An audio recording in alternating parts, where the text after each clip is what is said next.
శ్రీరామకృష్ణాయతే నమః.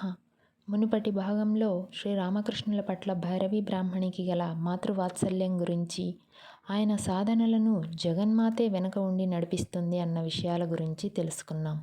ఈ భాగంలో ఆయన సాధనల గురించి మరిన్ని వివరాలు తెలుసుకుందాం. సాధనా మార్గంలో ఆయన అనుభవించినంత తీవ్రతను మనలాంటి సామాన్యులు అర్థం చేసుకోవడం అసాధ్యం. ఆయన తరచుగా తన శిష్యులతో పూర్తిగా మునిగిపో, నీలో నువ్వు మునిగిపో అంటూ ప్రేరేపించేవారు. ఆయన జగన్మాత దర్శనం కోసం తీవ్రమైన పరితాప హృదయంతో అమ్మా దర్శనం ఇవ్వు అంటూ ప్రార్థిస్తూ గంగా తీరంలో ఇసుక తిన్నెల మీద రక్తం స్రవించే వరకు ముఖాన్ని నేలకేసి రాసుకునేవారు. ఈ విషయాన్ని మనం అంత తేలిగ్గా నమ్మలేం.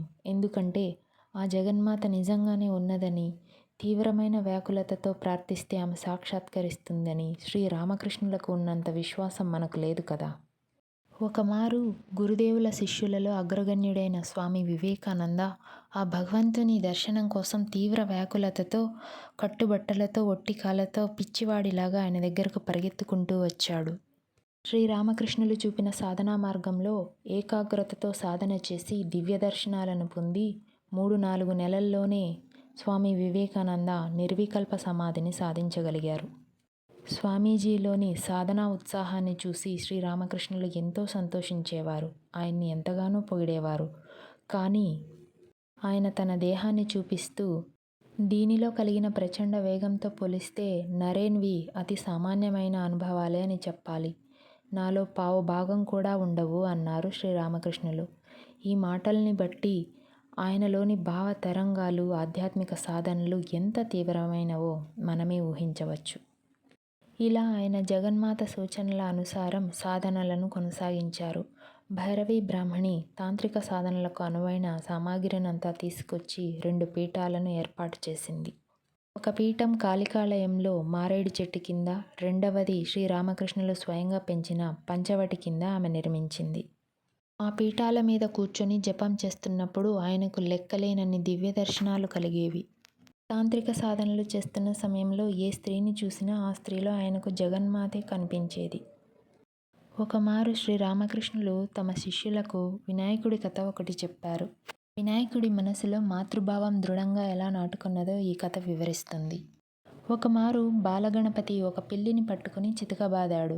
ఆ పిల్లి ఎక్కడికో పారిపోయింది. తర్వాత అతడు పార్వతీదేవిని చూడ్డానికి వెళ్ళాడు. అప్పుడు పార్వతీమాత దేహమంతా గాయాలతో ఉంది. అది చూసి ఎంతో బాధపడిన బాలగణపతి అమ్మ దగ్గరకు వెళ్ళి, అమ్మ ఏమిటిదంతా అని బాధగా అడిగాడు.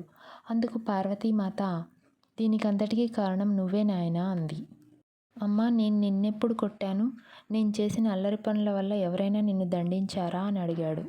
అప్పుడు జగన్మాత, అలా కాదు నాయనా, ఈరోజు నువ్వు ఏ ప్రాణినైనా హింసించావేమో గుర్తు తెచ్చుకో అంది. అవునమ్మా, ఇంతకుముందే పిల్లిని కొట్టాను. ఆ పిల్లి యజమాని వచ్చి నిన్ను దండించాడా అని అడిగాడు. అప్పుడు పార్వతీమాత వినాయకుడిని దగ్గరగా తీసుకొని, పిల్లి మాత్రమే కాదు, ఈ విశ్వంలోని సమస్త ప్రాణికోటిలోనూ నెలకొని ఉన్నది నేనే కదా నాయనా అంది. కాబట్టే నువ్వు పిల్లిని గాయపరిచినా ఆ గాయాలు నా శరీరానికి అయ్యాయి అని చెప్పింది. లోకంలోని సర్వ ప్రాణులలో ఉన్న స్త్రీలందరూ నేనే, సర్వ పురుషులలో ఉన్నది మీ తండ్రి గారే అని పార్వతీమాత చెప్పింది. అప్పటి నుండి వినాయకుడు ఏ స్త్రీని చూసినా తన మాతృమూర్తిగానే భావించాడు. అందుకే బ్రహ్మచారిగా ఉండిపోయాడు. శ్రీరామకృష్ణులు ఏ సాధనలోనైనా సిద్ధి పొందాలంటే ఆయనకు 3 రోజుల కంటే ఎక్కువ సమయం పట్టేది కాదని ఆయనే చెబుతూ ఉండేవారు. సాధనా కాలంలో కుండలినీ శక్తి జాగృతమై శిరస్సులో ఉన్న సహస్రారం వైపుగా పైకి పోవడం శ్రీరామకృష్ణులు గమనించారు. మూలాధారం నుండి సహస్రారం వరకు ఉన్న పద్మాలన్నీ ఊర్ధ్వముఖంగా వికసించడం ఆయన అనుభూతి చెందారు. ఒక సమయంలో స్వామి వివేకానందకు ఒక విచిత్రమైన అనుభవం కలిగింది. ఆయన ధ్యానానికి కూర్చోగానే ఒక పెద్ద జ్యోతి త్రికోణ ఆకారంలో ఆయన ముందు కనిపించేది. అది సజీవంగా ఉన్నట్లుగా ఆయనకు తెలిసేది. దీని గురించి ఆయన శ్రీరామకృష్ణులకు చెప్పారు. ఇది విని శ్రీరామకృష్ణులు, చాలా మంచి విషయం, బ్రహ్మయోని దర్శనం నీకు అయ్యింది అని చెప్పారు. బిల్వవృక్షం కింద సాధన చేస్తున్నప్పుడు నాకు కూడా అది కనిపించేది అని ఆయన చెప్పారు. ఈ విశ్వంలో వినిపించే శబ్దాలన్నింటికీ సమిష్టి రూపం ఓంకారం. ఈ విశ్వంలో ప్రతి క్షణం నిర్విరామంగా ఓంకార ధ్వని ప్రతిధ్వనిస్తూనే ఉంటుంది. అందుకే దాన్ని అనాహత ధ్వని అంటారు. శ్రీరామకృష్ణులు ఈ అనాహత ధ్వనిని విన్నారు. ఆయన పశుపక్షాదుల అరుపులను కూడా అర్థం చేసుకోగలిగేవారు. ఒకమారు శ్రీరామకృష్ణులు స్వామీజీతో, నా సాధనల వల్ల నాకు అష్టసిద్ధులు లభించాయి, వాటిని నీకిస్తాను, మత ప్రచార కార్యక్రమంలో అవి నీకు ఉపయోగపడతాయి అన్నారు.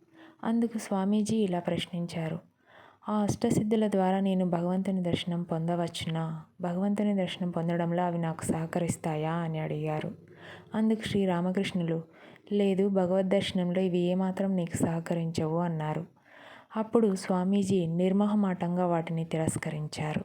అది చూసి శ్రీరామకృష్ణులు ఎంతో సంతోషించారు.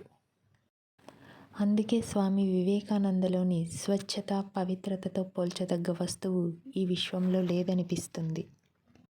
తదుపరి విషయాలు వచ్చే భాగంలో తెలుసుకుందాం. నమస్తే.